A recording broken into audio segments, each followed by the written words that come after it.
درجات ہیں اہل سنت والجماعت کے یہاں سب سے اونچا درجہ خلفائے راشدین کا، ان میں سب سے اونچا درجہ حضرت ابوبکر صدیق رضی اللہ عنہ کا، ان 4 کے بعد 10 مبشرہ، وہ 10 صحابہ کرام جن کے لیے اللہ کے حبیب صلی اللہ علیہ وسلم نے فرمایا کہ جس نے چلتے پھرتے جنتی دیکھنے ہوں وہ ان کو دیکھ لو، نام لے کر ان کا بتایا، یہ جنت میں، یہ جنتی، یہ جنتی، وہ 10 صحابہ۔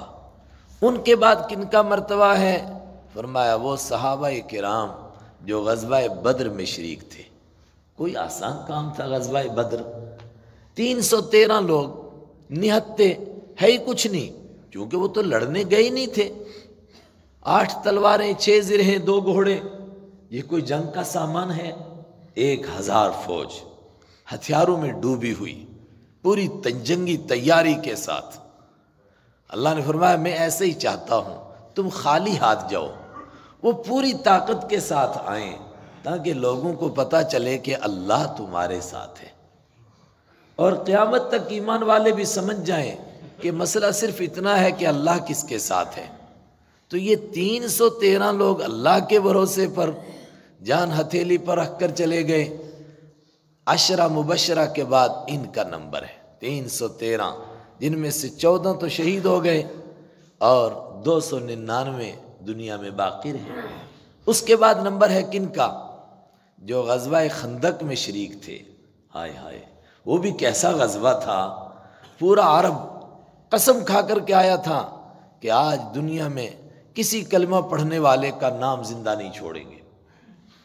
ایسے وقت میں جب کہ مکہ کے وہ مدینہ کے منافق کہتے تھے کہ ہمیں کہیں پیشاب کرنے کے لیے جگہ نہیں بچی ہے، زاغت القلوب زاغت الابصار وبلغت القلوب الحناجر، جب آنکھیں پتھرا گئی تھیں اور دل حلق تک آ گئے تھے، قرآن نے بیان کیا ہے۔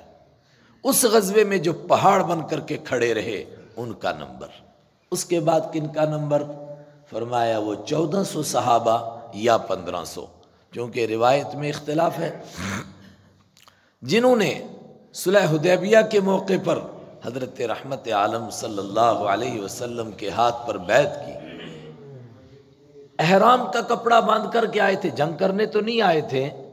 ایسے وقت میں مکہ والوں نے ان کو گھیر لیا اور حضرت عثمان ان کے ایلچی بن کر کے گئے کہ ہم جنگ کرنے نہیں آئے، ہم تو عمرہ کرنے آئے۔ حضرت عثمان کو پکڑ لیا۔ اللہ کے حبیب صلی اللہ علیہ وسلم نے فرمایا میرے ہاتھ پر موت پر بیعت کرو۔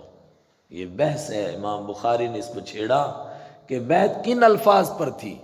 کہا یہ بیعت تھی کہ آخری وقت تک لڑیں گے، ہم میں سے ایک بھی زندہ رہا تو عثمان کے خون کا بدلہ لے گا، اگر ایسا نہ کیا گیا تو دنیا میں کوئی کسی سفیر پر کی جان مال محفوظ ہی نہیں رہے گی۔ پھر ان 1500 کا نمبر ہے،